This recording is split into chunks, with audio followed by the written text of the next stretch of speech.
Olá, meu nome é Simone. Eu sou uma mulher negra, tenho cabelos cacheados na altura dos ombros, estou vestindo uma camisa de malha preta. Agora eu vou apresentar a minha dissertação para vocês. Eu sou Milene e você é a presidente da banca, eu sou a orientadora da Simone. Eu sou uma mulher parda, de cabelos cacheados, só aparece meu rosto mesmo, a minha pele é bem morena. E eu já sou uma mulher de meia idade, né? Completei 50, então já... E é isso. Novamente, boa tarde a todos, todas e todos. Eu vou fazer a minha audiodescrição, tá? Eu sou um homem branco, de cabelos castanhos, mais grisalhos agora. Eu tenho uma barba também grisalha, mas ela está bem baixinha. Eu tenho olhos castanhos, eu uso óculos, um óculos de armação preta, formato circular. Eu visto uma camiseta que aqui no Rio de Janeiro está dando 44 graus, né? Então, uma camiseta na cor cinza, e me encontro no ambiente que é a minha sala. Então, ao fundo, identificamos objetos desse espaço, né? Televisão, REC, aparelho de som, coisas do gênero. Bom. Olá, eu sou uma mulher branca, meu cabelo de cima para baixo é loiro, alaranjado, vermelho, tá preso agora. Eu uso um óculos de aro vinho, ele é meio oval, e estou usando uma camiseta de manguinha verde, e estou aqui num estúdio. Ao fundo tenho 3 quadros de samurais e acho que é isso, vermelho e preto.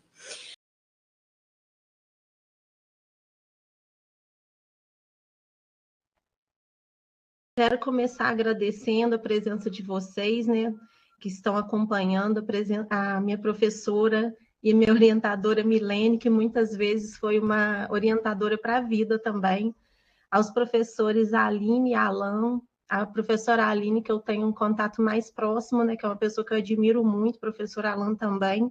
Eu tenho certeza que as contribuições de vocês vão ser muito importantes para finalizar esse trabalho. Então, eu vou falar com vocês, né, a conclusão do trabalho intitulado Inclusão de Acadêmicos com Deficiência Sensorial no Ensino Superior na UFJF. Essa pesquisa é importante citar que ela é um desdobramento da pesquisa Ensino Remoto Emergencial durante a pandemia, Acessibilidade e Inclusão no Ensino Superior, que é desenvolvida pelo Grupo de Pesquisa e Extensão, Acessibilidade Curricular e Inclusão e Educação, que é o ASINC, do qual eu faço parte, né? E aqui a gente fez um recorte envolvendo a realização das entrevistas com os estudantes matriculados na UFJF com deficiência sensorial. A deficiência sensorial, ela se enquadra naquelas relacionadas a uma perda total ou parcial do sentido da visão ou da audição, que estejam inseridas em situação, né, que pode agravar alguma função que impeça a pessoa a se desenvolver plenamente em suas atividades. As questões que me levaram a desenvolver esse trabalho foram muitas, mas aqui nós colocamos 3 como as principais, né? É como se estabelecem essas relações entre os docentes e discentes com deficiência sensorial na UFJF. Como, na segunda, será que eles acessam todos esses espaços da universidade, né? Não só os espaços que eles estão na sala de aula, mas os outros espaços, e se eles realmente estão incluídos nesses espaços que eles acessam. Para fazer essa pesquisa, nós colocamos um objetivo geral, que é investigar como os discentes com deficiências sensoriais, com foco no surdo, cegueiras, baixa visão, que podem também estar associadas a outras deficiências, né, enfrentam as barreiras que lhes são impostas no ensino superior na UFJF. E desse objetivo geral, para chegar a esse objetivo geral, né, nós fizemos 4 objetivos específicos. O primeiro é analisar as ações do Núcleo de Apoio à Inclusão, que é o NAI, no suporte oferecido aos discentes com deficiência, abrangendo mediações realizadas para proporcionar acessibilidade e inclusão a eles. O segundo é conhecer as narrativas dos discentes sobre o impacto das barreiras físicas, curriculares, linguísticas, né, principalmente, e atitudinais em suas trajetórias acadêmicas, com foco nas demandas educacionais específicas, né, de cada um. O terceiro é levantar dados sobre acessibilidade e inclusão a partir das narrativas dos discentes com deficiência sensorial, identificando tanto avanços quanto desafios no contexto universitário. E o quarto e último é propor reflexões e sugestões para aprimorar as práticas inclusivas e fortalecer, né, as instituições que atendam às necessidades específicas desse público. Para isso, a estrutura da dissertação, ela ficou da seguinte forma: são 5 capítulos. No primeiro tem a introdução e os caminhos que me guiaram até a pesquisa.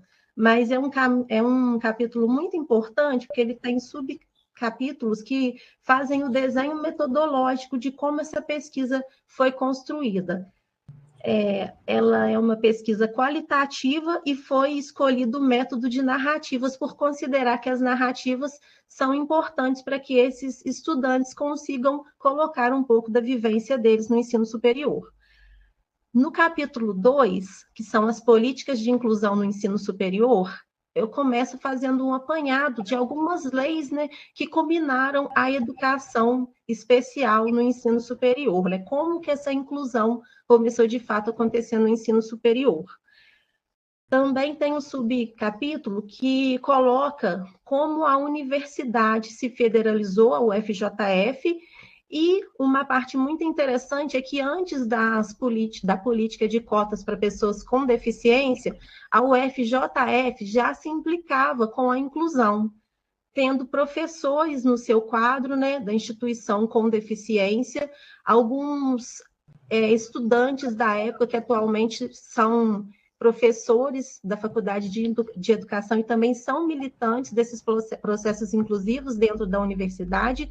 Então, isso tudo é importante para pensar que a inclusão não aconteceu a partir da lei de cotas, mas ela é uma política que já é uma preocupação antiga da UFJF.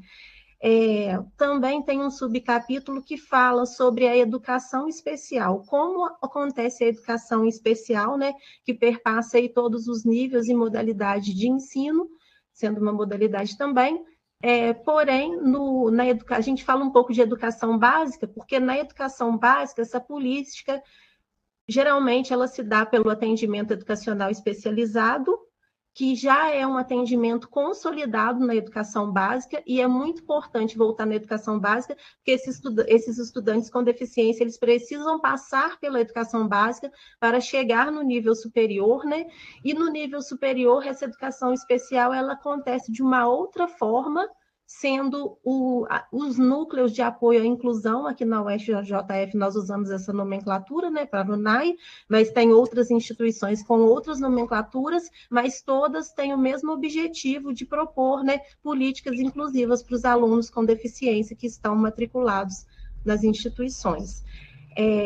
E nesse capítulo também tem um pequeno contexto de como surgiu o NAI na UFJF, né, as dinâmicas para esse serviço acontecer e algumas demandas também, né, do NAI, porque como é uma política que precisa ser revisada, na verdade, as ações inclusivas precisam ser sempre revisadas, né, porque sempre acontece de entrar novos estudantes que precisam, às vezes, de novas demandas. O capítulo 3, deficiência sensorial, o contexto dos discentes na UFJF, ele faz uma pequena introdução para dizer por que a escolha de deficiências sensoriais, né? Não focada apenas em fazer um trabalho sobre o público com deficiência visual ou sobre o público de estudantes surdos, mas um trabalho que tenha essa conversa, né, entre esses estudantes. Em um dos subcapítulos, tem uma pequena fala sobre os contextos dos alunos com deficiência visual, algumas situações que podem ocorrer, como as deficiências ocultas, invisíveis, né, que muitas vezes elas também são alguns empecilhos no processo de reconhecimento desses alunos. O outro subcapítulo, que é muito importante, fala da licenciatura em Letras Libras da UFJF, essa licenciatura como precursora da entrada de alunos surdos na instituição, sendo que foi a licenciatura que recebeu a primeira estudante surda na UFJF, e essa dinâmica dos professores bilíngues, né, professores surdos, também é muito importante para movimentar a instituição nesse sentido de políticas linguísticas. O quarto capítulo, Lugar de Fala e Interseccionalidade, Protagonismo dos Discentes com Deficiência Sensorial, ele inicia fazendo uma pequena colocação de quem são esses estudantes que participaram da pesquisa, né? Nesse primeiro momento, aparecem algumas das interseccionalidades que estão presentes na vida deles, e depois a gente faz um diálogo com as narrativas, entre as narrativas deles e o referencial teórico. E terminamos com algumas percepções que estão nas considerações finais sobre o trabalho. Para fazer essa fundamentação teórica, nós usamos, para falar de pesquisa qualitativa, método de narrativas, os autores Maillart, Godoy, Klandnin, Connelly, Jovicelovich, Bauer, Lupetina e Damasceno. Para falar de interseccionalidade e capacitismos, Colles e Bilge, Sasaki, Santiago e Acari. E para falar sobre inclusão em ensino superior, Amorim, Antunes e Santiago e Pleitz. Partindo para a metodologia, como a escolha foi pela pesquisa qualitativa e o método de narrativas, por considerar que os processos macros são formados por ações individuais a partir das técnicas, né, de entrevistas narrativas, que pode-se evidenciar aspectos desconhecidos ou nebulosos da realidade social a partir de discursos individuais. Ou seja, nesse sentido, o entrevistado, ele não informa diretamente sobre a sua experiência, mas ele conta sobre a sua experiência, tendo com isso, né, a oportunidade de repensar algo que ele não havia pensado, e também de aprimorar esse conceito de lugar de fala, que ganha muita relevância nesse sentido ao reconhecer as vozes desses participantes e valorizar as experiências deles como fonte de conhecimento. E pensando nesse método de pesquisa, é muito importante saber quem serão as pessoas, né, os estudantes, no caso, entrevistados. Então, demonstrando que a escolha dos depoentes também já é uma etapa importante, faz parte desse processo metodológico, como diz Lupetina e Damasceno, nós começamos a busca por esses participantes da pesquisa. Nisso, o NAI contribuiu bastante, nos informando, no atual momento de chamamento da pesquisa, quem eram os estudantes com deficiência matriculados na UFJF. Nós fizemos um recorte temporal, porque eram mais ou menos 140 estudantes. Nós pegamos um recorte temporal entre 2017, logo que a política de cotas, né, os estudantes começaram a entrar na universidade, os estudantes com deficiência, porque a política se consolidou em 2016, até o ano de 2022. Nesse meio tempo, em 2020, houve um ensino remoto emergencial em razão da pandemia de Covid-19, e aí nós separamos desse público os estudantes com deficiência visual e os estudantes com algum tipo de deficiência auditiva ou surdos. Nós colocamos um quadro à esquerda, os estudantes com deficiência visual separados em visão monocular, baixa visão e cegueira. Em um total de 26 estudantes, 16 deles participaram do ensino remoto. Os que se declararam com deficiência auditiva, porque eles não se consideram surdos, não participam da comunidade surda, não são usuários de Libras. São 11 estudantes, 10 deles participaram do ensino remoto. E os estudantes surdos, naquele momento, eram 20, e 8 participaram do ensino remoto.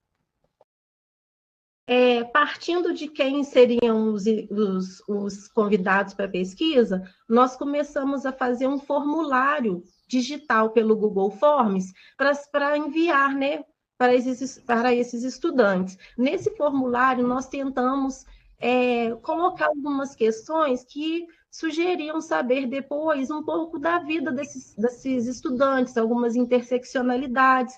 Então, esse formulário foi feito com a ajuda do grupo Async, da professora Milene, e depois nós colocamos, depois de várias tentativas, nós fechamos com 33 questões, onde tinham perguntas sobre o perfil pessoal, perfil acadêmico e perfil e acessibilidade. E, ao final, uma última pergunta com a possibilidade deles responderem só esse formulário ou participarem da segunda etapa da pesquisa, que é a entrevista. Todos que responderam quiseram participar da entrevista. Para fazer o chamamento deles, dos participantes, né, nós fizemos primeiro um e-mail coletivo para todos esses estudantes que têm deficiência visual e, posteriormente, aos surdos. Foi um momento bem difícil em relação ao momento da greve. Como a greve estava no momento ativo, os estudantes não respondiam os e-mails, porque os e-mails eram e-mails institucionais. Muitos não respondiam. Então, não responderam. Então, nós pedimos auxílio ao NAI.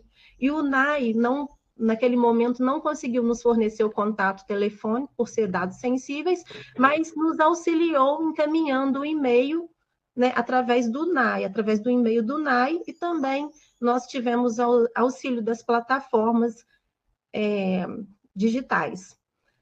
Depois, quando os estudantes iam respondendo esses questionários, a gente já conversava com eles e apresentava a plataforma StreamYard, onde foram feitas as entrevistas. É uma plataforma simples, as entrevistas ocorreram de uma forma melhor do que o esperado, que eles conseguiram, através de leitores de tela, acessar de forma autônoma, e o estudante surdo, ele fez a entrevista pelo Google Meet.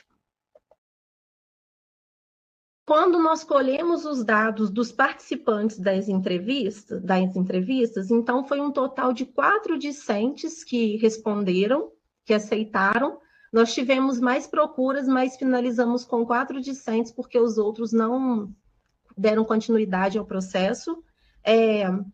2 desses discentes têm deficiência visual, um é cego congênito, ele entrou na universidade logo que ele terminou o ensino médio, através da política de cotas, em um curso na área de humanas. Ele faz um deslocamento para chegar até a universidade, porque mora num bairro periférico da cidade, então ele depende de 2 conduções para chegar até a universidade. O outro estudante também faz esse deslocamento, o outro estudante, ele também se colocou como cego, mas ele perdeu a visão já na fase adulta, de forma instantânea, e antes de perder a visão, ele já tinha feito uma graduação numa instituição particular, e após perder a visão, ele entrou na UFJF na segunda graduação, e ele recebe assessoramento do NAI. O outro estudante surdo, que é surdo, ele entrou na instituição depois de um período que ele terminou o ensino médio. Ele é jovem, entrou em 2018, então ele está ainda no processo, né, encaminhando no curso, passa por algumas situações, principalmente relacionadas às barreiras linguísticas. A outra estudante, que é uma mulher, ela tem uma deficiência auditiva associada à deficiência intelectual. Ela também teve essa deficiência na fase adulta. Antes, ela tentou fazer uma faculdade particular de pedagogia, mas por questões financeiras ela não conseguiu dar continuidade. E depois de um longo período que ela passou hospitalizada, ela conseguiu entrar na UFJF, num curso da área da saúde, e ela está ainda cursando, está no início do curso. O nome desses estudantes, eles foram alterados, né, para preservar a identidade deles.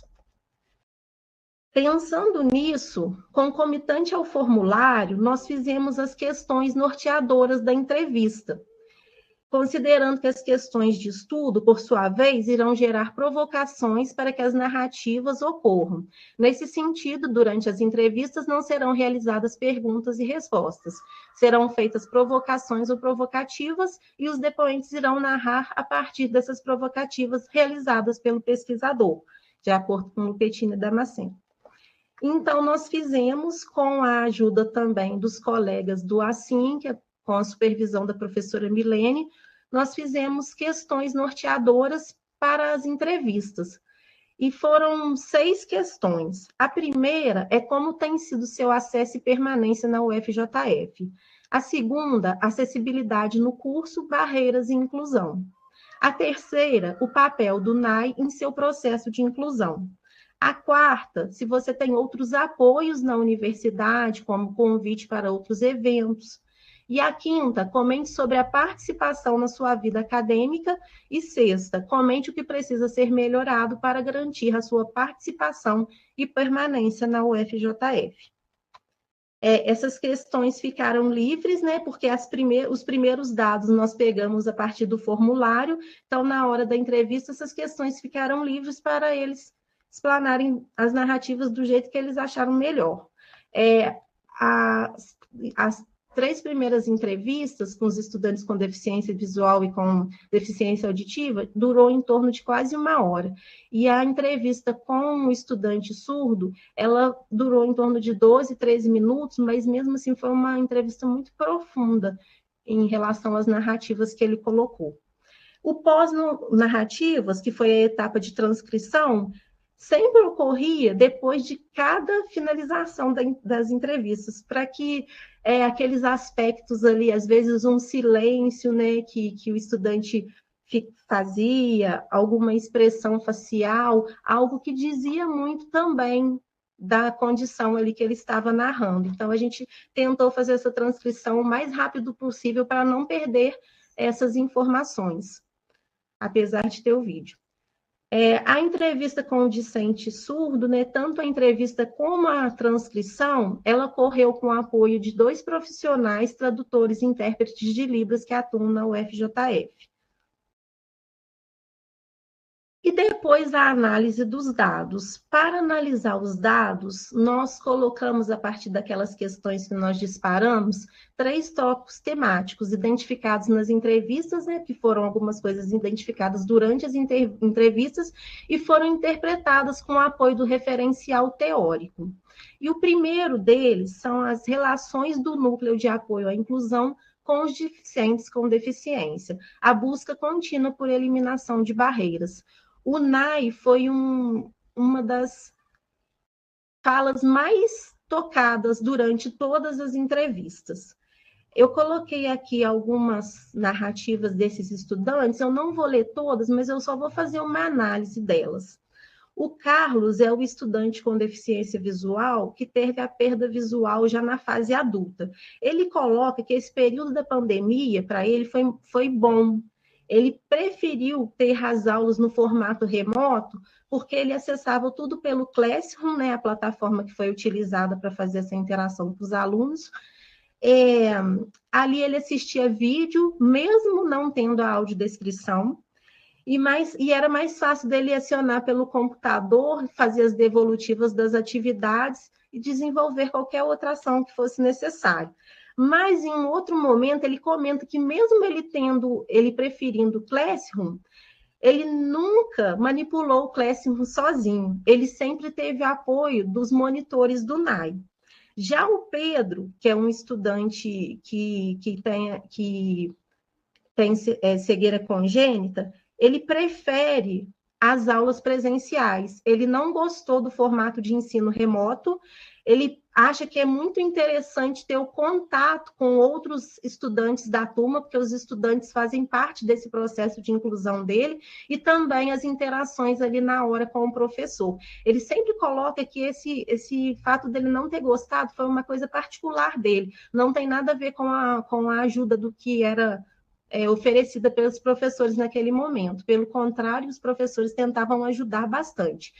Mas a gente percebe que o Pedro, mesmo com as situações de deslocamento até a universidade, ele preferia mesmo o formato presencial. Já o Carlos, uma das questões dele gostar do formato remoto de ensino é porque, devido a situações que ocorreram na vida dele, ele não tinha mais companhia para ir com ele até o FJF, e ele já não tinha essa autonomia de ir sozinho no transporte público para chegar até lá. O estudante Júlio, que é surdo, comenta que durante a pandemia ele passou por vários obstáculos, e a situação agravou ainda mais, porque o professor encaminhava para eles muitos textos em língua portuguesa. Então, era um excesso de material em língua portuguesa. Ele coloca o NAI como um mediador dessas ações, que o NAI incentivava os professores, orientava, convidava os professores para fazer formação, orientação, mas muitos não iam, apesar do convite. E, geralmente, os que mais precisavam de ter essa orientação não iam. Então, ele coloca uma questão muito importante, que ele citou várias vezes, que isso é prejudicial para ele, como uma pessoa surda, e para os outros surdos, porque fomenta essa questão do atraso do surdo em relação aos discentes ouvintes, né? Então, essas são as principais barreiras que ele enfrentou durante esse período. E a Vitória, ela não participou do ensino remoto, mas ela coloca o período da greve como um período muito conturbado por não ter a mediação do NAI. Então, ela diz também que em outras situações, mesmo ela tendo acesso a um ensino superior público, talvez ela não seria capaz de permanecer, né? Então, a condição dela de permanência e participação talvez não seria possível se ela não tivesse esse apoio do NAI. E na greve, ela sentiu na pele como o NAI faz essa mediação com os professores, como isso ajuda para ela como discente. O próximo tópico temático são as estratégias e desafios, o que os discentes consideram necessários para a sua inclusão. O Pedro, ele comenta que o acesso dele na UFJF, ele já está praticamente finalizando o curso.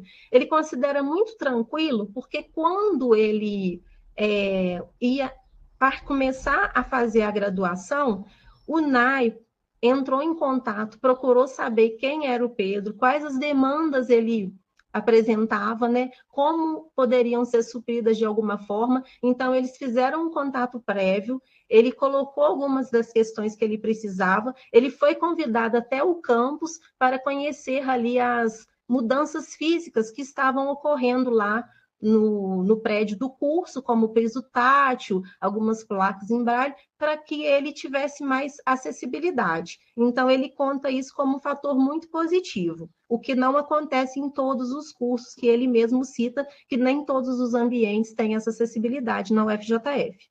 O Júlio, ele comenta novamente sobre a trajetória dele na UFJF, que iniciou em 2018, e coloca como um desafio ser o primeiro estudante surdo do curso, porque para ele era complicado, porque as pessoas não sabiam lidar, não sabiam como tratar as pessoas surdas, e ele coloca isso como um desafio que ele tem, né, que ele resolveu tentar superar. O tópico temático 3 é a participação e busca de autonomia dos discentes. Aqui, o Júlio coloca, como estudante surdo, que ele quer ter autonomia, ele quer participar de eventos que não acontecem diretamente na sala dele, que ele busca esses eventos, que muitas vezes ele tem esses convites, os professores convidam através de e-mail, né, mas geralmente a pergunta que ele faz é: vai ter intérprete de Libras? E aí as respostas começam a ficar um pouco, né, devagar. Aí ele fala que as respostas geralmente caminham naquele, a gente vai tentar, a gente vai encaminhar. E, geralmente, a resposta é que o intérprete só trabalha de segunda a sexta, e os eventos, às vezes, são finais de semana. E ele pede para mudar a data do evento, colocar em outro dia, ele faz essa articulação.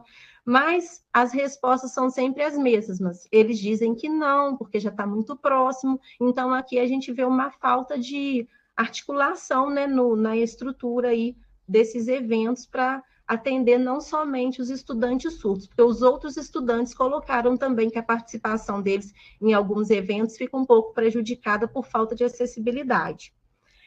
Eu vou finalizar com uma fala do Pedro, eu vou ler na íntegra, porque é uma fala bem marcante. Eu vou pegar ela aqui na folha, porque está cortando um pedacinho aqui. É exatamente por isso que eu acho super interessante a UFJF se acessibilizar como um todo. Porque é super legal a gente poder simplesmente andar livremente não livremente, mas andar tranquilamente pelo próprio curso ou ir em outro lugar sem precisar tanto assim de ajuda. A gente se sente mais autônomo, a gente se sente mais livre. Então, é uma coisa legal essa questão de acessibilidade como um todo, de ter uma plaquinha em braille. Eu preciso saber, de uma forma completamente autônoma, chegar na sala que eu quero, sem incomodar ninguém. Não que eu esteja dizendo que é um incômodo para as pessoas, eu não estou dizendo isso, mas é como se fosse. É uma maneira de a gente saber em que lugar que a gente está, né? Então, a gente quer saber o lugar que a gente está. É essa autonomia, que é a coisa mais interessante. Depois dessas falas, né, dessas narrativas dos estudantes, desse diálogo entre as narrativas, nós chegamos, voltando aos objetivos iniciais, nós fizemos as considerações finais sobre o trabalho. E a primeira é que há muitas barreiras estruturais, atitudinais, pedagógicas, principalmente linguísticas, né, para os surdos, que impactam diretamente a permanência e o sucesso acadêmico desses estudantes com deficiência. As questões de vulnerabilidade social estão muito presentes, e muitas vezes a UFJF sozinha, né, o NAI, não consegue oferecer o suporte que esses estudantes necessitam para continuar a graduação. É muito importante ter esses estudantes próximos para que tenha valorização da diversidade desse público que a universidade está recebendo, né? Então, a diversidade precisa ser valorizada, não somente... eles precisam de serem escutados para que eles tenham a história deles valorizada também. É necessário mudanças nesse contexto acadêmico para isso, né? E principalmente momentos de escuta, onde os estudantes coloquem as suas questões, né? Como está acontecendo a inclusão e que eles sejam ativos nesses processos de inclusão dentro da universidade. É necessário também a capacitação docente, que a gente percebe que muitos professores, eles têm vontade de fazer um material mais acessível, mas muitas vezes eles não sabem por onde começar, então a capacitação docente permanente pode ajudar nesse processo. Os recursos tecnológicos precisam ser ampliados, né? Como ledores de telas em lugares públicos, talvez TVs com informações em Libras, né? E principalmente os recursos humanos, que são mais intérprete de Libras, profissionais da audiodescrição, profissionais que trabalhem nos espaços da universidade, que consigam dialogar com esses estudantes, né? Que sejam preparados para isso. E a gente fecha com o último tópico, que é o fortalecimento do trabalho do NAI. O fortalecimento do trabalho do NAI é muito importante, tanto de forma financeira, né, para que esse trabalho seja ampliado, como a busca de parceria com outros setores da universidade, para atender de uma forma mais ampla a demanda desses alunos, e pensando também que em 2017 eram alguns estudantes chegando. Agora, em 2025, nós temos um público muito maior, então os processos de inclusão eles precisam ser fortalecidos para atender essa demanda que vem chegando, que provavelmente vai aumentando a cada ano, né? Então, eu finalizo com uma frase do Galeano, dizendo que a primeira condição para modificar a realidade consiste em conhecê-la. E nesse trabalho, a gente fez esse movimento de tentar conhecer a realidade desses estudantes com deficiência sensorial na UFJF, para posteriormente entregar esse trabalho até mesmo para o NAI, para tentar, né, modificar a partir da realidade que eles colocaram, modificar algumas das demandas que eles pontuaram aqui como barreiras para a inclusão deles no ensino superior. Eu pretendo também colocar esse trabalho, fazer um QR Code desse trabalho, com um resumo em Libras e um outro QR Code com a audiodescrição para depois entregar para esses estudantes que participaram da pesquisa e para outros estudantes ou outras pessoas que queiram ter acesso ao material, né? Considerando que eles vão ter minimamente um acesso com mais autonomia através desses recursos. E aqui eu coloco as referências e agradeço a vocês por estarem aqui, né? E finalizo agora a apresentação do trabalho.